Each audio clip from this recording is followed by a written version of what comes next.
My dear friends, I want to share with you today something that changed my entire understanding of how desires become reality. It happened during my studies with the great Thomas Troward when I discovered why so many sincere people fail to manifest what they truly want. Picture this scene. A woman comes to an architect with great enthusiasm. She says, "I want you to build me a house, something beautiful, something that will make me happy." The architect pulls out his drafting paper and asks, "How many rooms? What style? Where will the kitchen be?" She waves her hand and says, "Oh, I don't know the details. Just make it beautiful." What do you think happens next? The architect cannot begin. He has no blueprint. He has enthusiasm, but no form to give it.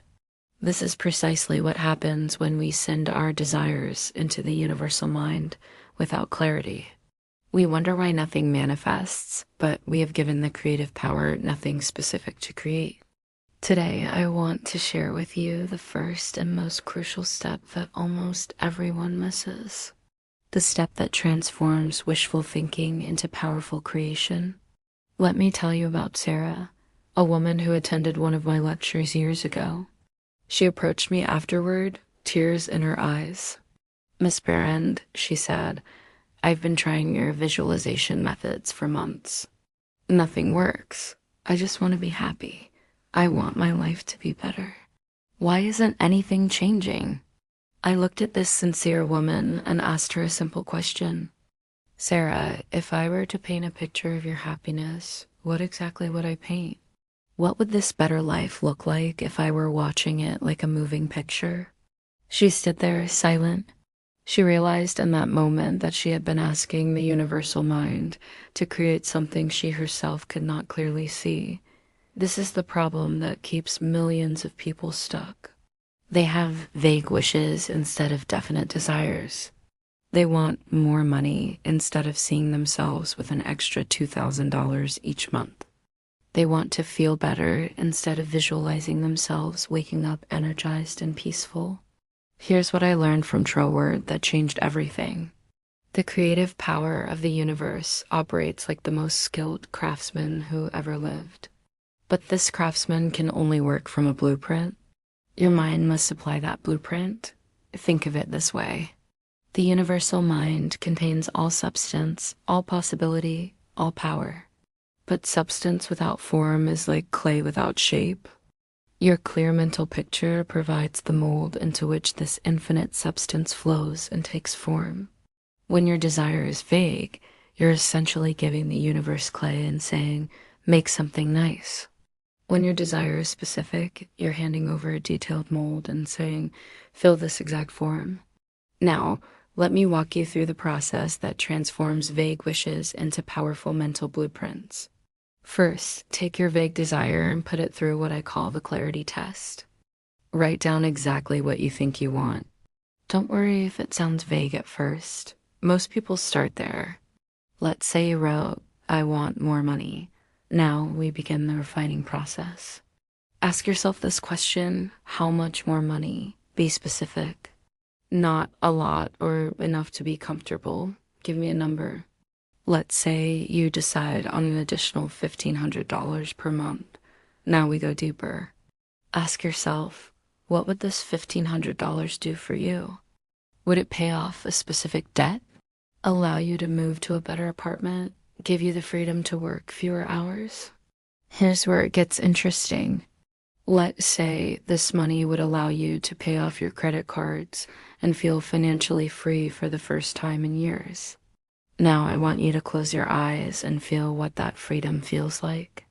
Not tomorrow, not when the money comes, but right now. Feel the relief in your shoulders when you're no longer carrying that burden. Feel the lightness in your step when you walk to the mailbox without dreading bills. This feeling, this specific emotional state, becomes part of your mental blueprint. Next, we add what I call the first action. What is the very first thing you would do when you receive this $1,500? Would you call the credit card company? Would you transfer the money to pay off a specific bill? Would you take yourself out for a celebration dinner? Visualize yourself performing this exact action. See yourself making that phone call. Feel the phone in your hand. Hear your own voice giving the payment information. Notice how your voice sounds different, calmer, more confident. This is no longer a vague wish. This is a detailed mental photograph. But we're not finished yet. Now comes what I consider the most important part. You must feel the satisfaction of the wish fulfilled. In your mind, jump ahead to 3 months after you've paid off those credit cards. You're checking your mailbox, and there are no bills that cause you anxiety. You're looking at your bank account, and you see a positive balance. You're making decisions about money from a place of choice rather than fear. How does this version of yourself carry her body? How does she speak? How does she feel when she wakes up in the morning? This feeling of satisfaction, this emotional state of the wish fulfilled, is what gives life to your mental picture. Here's what Sarah discovered when she applied this process. Her vague wish to be happy became a specific vision of herself gardening in a small backyard, feeling peaceful and connected to the earth. She could smell the soil, feel the sun on her face, and sense the quiet joy of nurturing something beautiful. Within 6 months, she had moved to a small house with a garden. The happiness she had visualized became her daily experience. Now, I must share with you something crucial. Your mind will try to tell you that this level of detail is unnecessary. It will say, surely God knows what's best for me. Why do I need to be so specific? My dear friend, the universal mind knows infinite possibilities for your good. But you are the individualizing factor. You are the lens through which infinite possibility becomes specific reality. It's like sunlight focused through a magnifying glass. The sun's energy is always there, but it needs the lens to create fire. Your clear mental picture is that lens. Remember this, every physical thing that exists was once a thought. The chair you're sitting in, the home you live in, even the device you're listening to this on, someone first saw it clearly in their mind before it became real. Your desires want to become real just as much as you want them to. But they need your cooperation. They need you to give them form in your consciousness first. So here's what I want you to do after this lecture ends. Take one desire, just one, and put it through this clarifying process. Start with your vague wish. Make it specific. Add sensory details. Identify the first action you would take. Most importantly, feel the satisfaction of the wish fulfilled. Write it all down. Create your mental blueprint on paper first, then transfer it to the screen of your mind. Do this exercise with the same seriousness that an architect approaches a blueprint.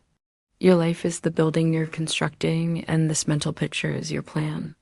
When you have this clear picture, return to it every morning when you wake and every evening before sleep. Not with strain or desperation, but with the quiet confidence of someone who knows that what they can clearly see in mind must inevitably appear in form. Remember what I learned from that transformative moment on the street when the thought came to me, I am all the substance there is. The same power that created worlds is working through your individual mind right now. Give it something definite to work with. Give it form. Give it clarity. Your desires are not asking too much of you. They're simply asking you to see them clearly first. The universal mind is waiting for your blueprint. What will you choose to create?